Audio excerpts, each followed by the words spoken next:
सारी जिंदगी मैंने उस औरत को सिर्फ गलत साबित करने में गुजार दी और हासिल क्या हुआ? आखिरकार मुझे खुद ही शर्मिंदगी उठानी पड़ी। अब वक्त आ गया है कि सही को सही और गलत को गलत कहा जाए। वक्त ही बताएगा कि कौन सही है और कौन गलत। कुरैशे, सच छिपाने से हकीकत बदल नहीं जाती, एक दिन सबके सामने आ ही जाती है। बारी, मैंने हमेशा तुम्हें गलत समझा, मगर अब हर बात मेरी समझ में आ रही है। दादी, जब रिश्तों में भरोसा खत्म हो जाए तो घर भी टूटने लगते हैं।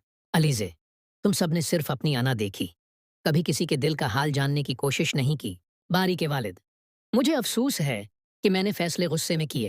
कुरैशे, मेरी खामोशी को कमजोरी समझा गया, हालांकि मैं सिर्फ खानदान को बचाना चाहती थी।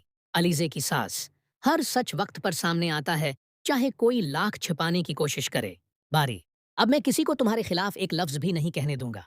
परैशे, कुछ जख्म ऐसे होते हैं जो माफी से भी नहीं भरते। दादी, उस घर में बहुत गलत फैसले हुए हैं और अब सबको उनकी कीमत चुकानी पड़ेगी। जब सुफियान साहब को पता चलता है कि शान साहब ने बारी और प्रेशा के रिश्ते को मंजूरी दे दी है, ये खबर सुनते ही वो शदीद गुस्से में शयान साहब के दफ्तर पहुंच जाते हैं और उन पर भाई के एतमाद उनको तोड़ने का इल्जाम लगाते हैं।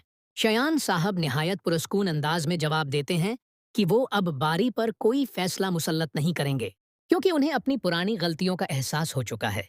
मगर सुफियान साहब ये बात मानने को तैयार नहीं होते और सख्त लहजे में खबरदार करते हैं कि अगर उनकी बेटी अनाया की खुशियां बर्बाद हुईं तो वो मनाल की खुशियों को भी कायम नहीं रहने देंगे। दूसरी तरफ राहिल दिल से मनाल से मोहब्बत करता है और वो जानता है कि बारी पर अनाया से शादी करने के लिए मुसलसल दबाव डाला जा रहा था। हालात दन बदन खराब होते जा रहे हैं, इसीलिए अमकान जाहिर किया जा रहा है कि राहिल सबके खिलाफ जाकर मनाल को अपने साथ मुल्क से बाहर ले जाने का फैसला कर ले। मनाल, मुझे समझ नहीं आता राहिल, आखिर हर बार हमारी खुशियों के रास्ते में कोई ना कोई दीवार क्यों खड़ी हो जाती है? राहिल, क्योंकि लोग मोहब्बत को अपनी अना के नीचे दबा देते हैं मनाल, मगर मैं अब खामोश नहीं रहूंगा। मनाल, तुम नहीं जानते, बाबा इस वक्त बहुत गुस्से में हैं।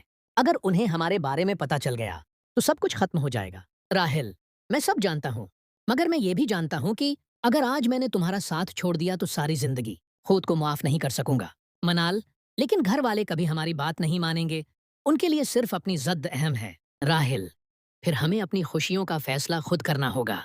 मैं तुम्हें इस माहौल में मजीद तकलीफ में नहीं देख सकता। मनाल, क्या वाकई तुम सब कुछ छोड़ने के लिए तैयार हो? अपना घर, अपनी फैमिली, सब?